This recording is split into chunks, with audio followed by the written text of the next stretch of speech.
So this is going to be one of my longer videos, and I do hope you stick around.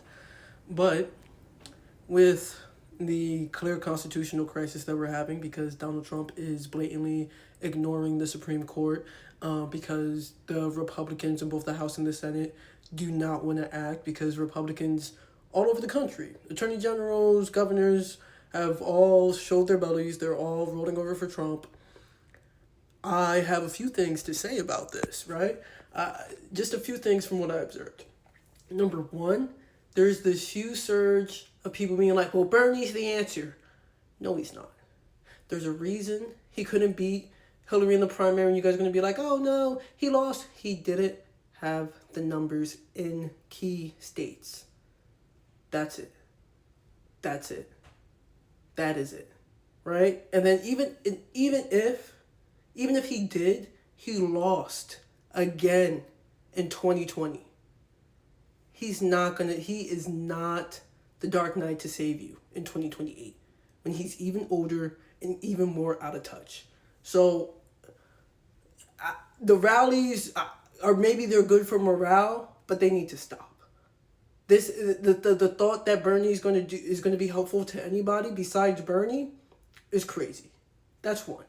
Two, there's a lot of talk about the difference between the way Tim Walz is handling his loss and the way Kamala Harris is handling her loss, respectively, and yet there is not the real conversation as to the fact that Kamala Harris was right.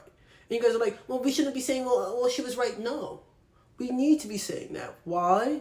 Because she didn't lose because her policies were bad, because she had poor messaging. She didn't lose because of any of that. She lost because she was a black woman. She lost because she was a black woman. And until we have that conversation, I don't care. Gavin Newsom, AOC,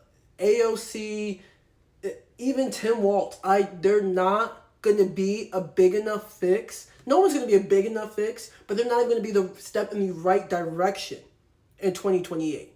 And that's the conversation we need to be having now, because if we don't discuss the very real racism, transphobia, homophobia, xenophobia, ableism that got us to this point right here, there is no coddling of white people that will save this country. Straight up. We are going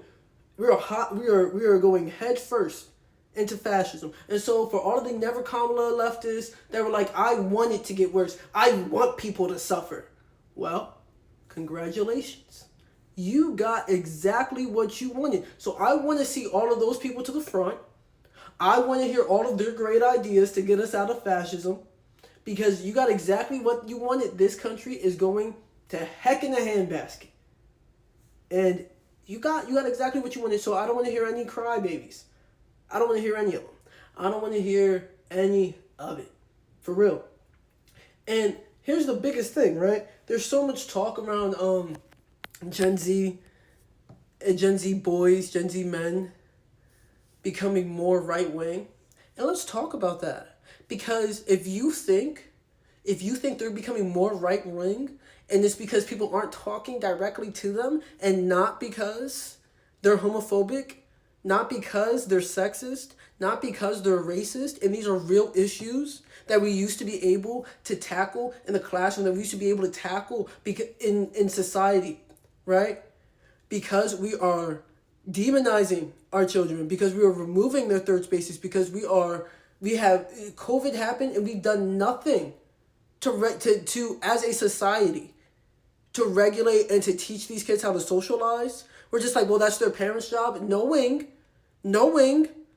that socialization is the key and driving factor for adolescence. Your socialization is what defines the way you see yourself, how you see the world, how you see it is who you get to talk to, how you get to talk to them, where you get to talk to them. And it was a problem before COVID, but COVID definitely accelerated it and made it worse. So until we have these real conversations about the backslide, and we could talk about how America not being ready for their first black president, in Obama and the failure of the DNC to really rally behind Obama and really put out a strong platform that could be continued, even if it wasn't ever going to be Hillary, with whoever, right? Because that was the real issue in 2016, that there was no platform there. There was no strong platform there because the only thing that Obama had to do was fix the economy, and he did that.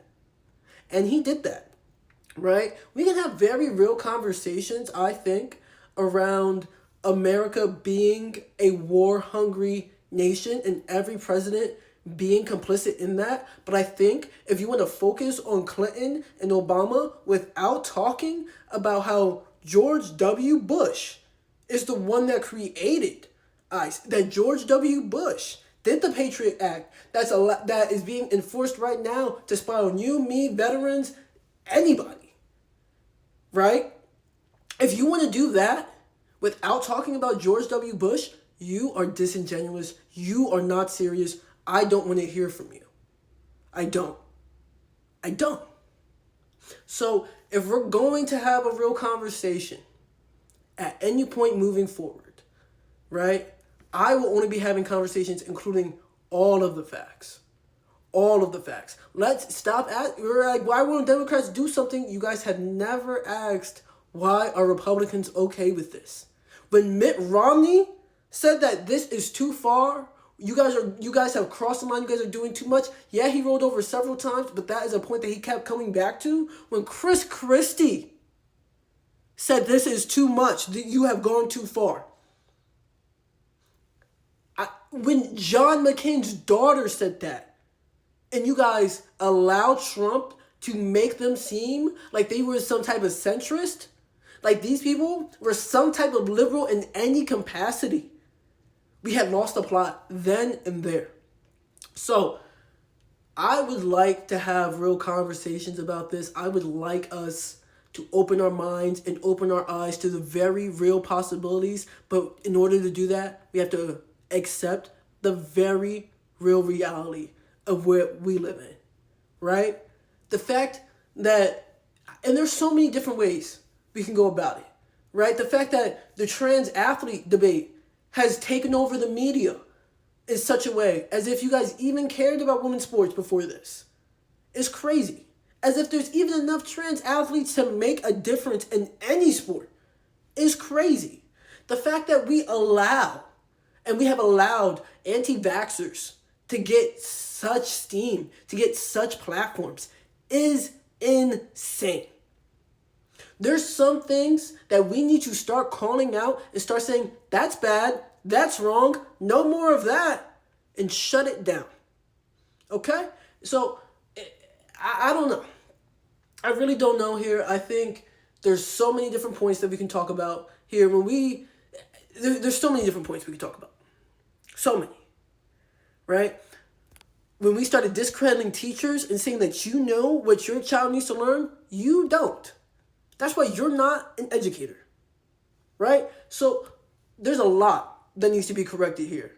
There's a lot that needs to be corrected here. And it's not going to happen quick, and it's not going to happen fast, and it's probably not going to happen the way you or I want it to. And it's going to hurt, and it's going to suck. So, prepare, have fun when and where you can, but get ready to face some very hard truths. I'm being so serious.